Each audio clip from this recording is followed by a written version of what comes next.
Hello friends, आज हम discuss करेंगे पेप्टाइड लिंकेज की जियोमेट्री के बारे में।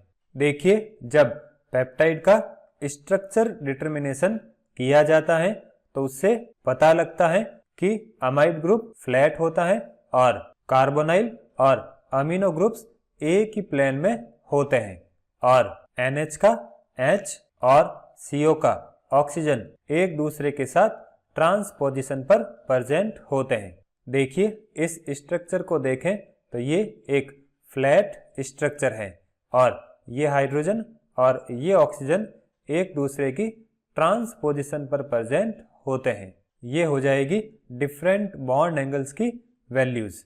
अब देखिए, अगर पेप्टाइड्स की एक्सरे स्टडीज की बात करें जो कि लाइनस पॉलिंग द्वारा की गई थी, तो पेप्टाइड बॉन्ड में कार्बन नाइट्रोजन की जो बॉन्ड लेंथ है उसकी वैल्यू 132 पिकोमीटर होती है, जो कि normal carbon nitrogen single bond की वैल्यू से थोड़ी कम होती है।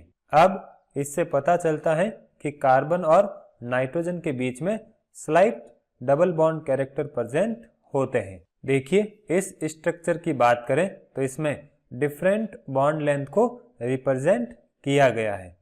अब कार्बन नाइट्रोजन बॉन्ड की बात करें तो इसमें 50% डबल बॉन्ड कैरेक्टर प्रेजेंट होते हैं और इसी वजह से पेप्टाइड बॉन्ड में नाइट्रोजन एटम के जो लॉन पेयर हैं वो कार्बोनाइल ग्रुप पर डीलोकलाइज्ड होते हैं। मींस सिंपली हम कह सकते हैं जो पेप्टाइड बॉन्ड है उसमें रेजोनेंस होता है। अब रेजोनेंस में ये पाई इलेक्ट्रॉन जब ऑक्सीजन के पास जाएंगे तो ये नाइट्रोजन के लॉन पेयर यहाँ पर डबल बॉन्ड बनाने में यूज हो जाते हैं। तो इस तरह से पेप्टाइड बॉन्ड में रेजोनेंस होता है। अब पेप्टाइड बॉन्ड में कार्बन नाइट्रोजन बॉन्ड की बात करें तो उसमें डबल बॉन्ड कैरेक्टर प्रेजेंट होते हैं और इसी वजह से जो कार्बन नाइट्रोजन बॉन्ड है उसमें रेस्ट्रिक्टेड रोटेशन होता है और रेस्ट्रिक्टेड रोटेशन की वजह से peptide bond geometrical isomerism show करता है।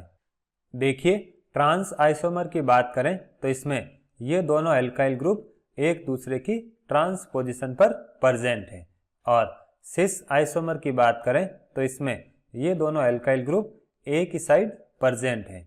अब स्टेबिलिटी की बात करें तो ट्रांस आइसोमर सिस आइसोमर के कंपैरिजन में ज़्यादा स्टेबल होगा, क्योंकि इसमें जो दोनों एल्काइल ग्रुप प्रेजेंट हैं उनमें ज़्यादा डिस्टेंस की वजह से रिपल्सन कम होता है। और सिस आइसोमर की बात करें तो इसमें इन दोनों लार्जर ग्रुप्स के बीच में स्टेरिक रिपल्सन बहुत ज़्यादा होता है, इसलिए सिस आइसोमर लेस स्टेबल होगा। अब ट्रांस ओरिएंटेशन की बात करें तो इसमें जो एटम्स पेप्टाइड बॉन्ड बनाते हैं वो ऑक्सीजन और हाइड्रोजन एटम के साथ एक ही प्लेन में प्रेजेंट होते हैं। देखिए, ये हो गया इसका ऑक्सीजन और ये हो गया इसका हाइड्रोजन। जो भी एटम्स पेप्टाइड बॉन्ड बनाएंगे वो इस ऑक्सीजन और इस हाइड्रोजन के सेम प्लेन में प्रेजेंट होते हैं।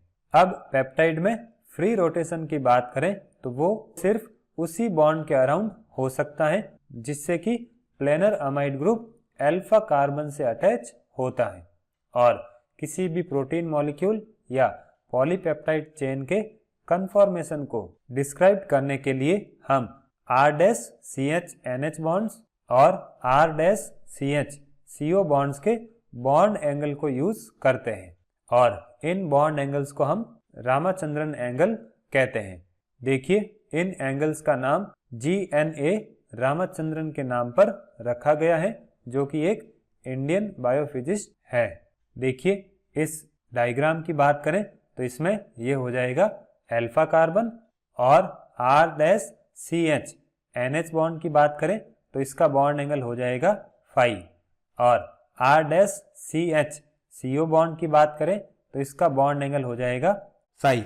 तो इन दोनों बॉन्ड एंगल्स को हम रामाचंद्रन एंगल कहते हैं और इन्हीं बॉन्ड एंगल की हेल्प से हम किसी भी प्रोटीन मॉलिक्यूल या पॉलीपेप्टाइड चेन का कन्फॉर्मेशन फाइंड आउट कर सकते हैं। अब इस डायग्राम में पेप्टाइड बॉन्ड को इस बॉक्स में रिप्रेजेंट किया गया है। यू।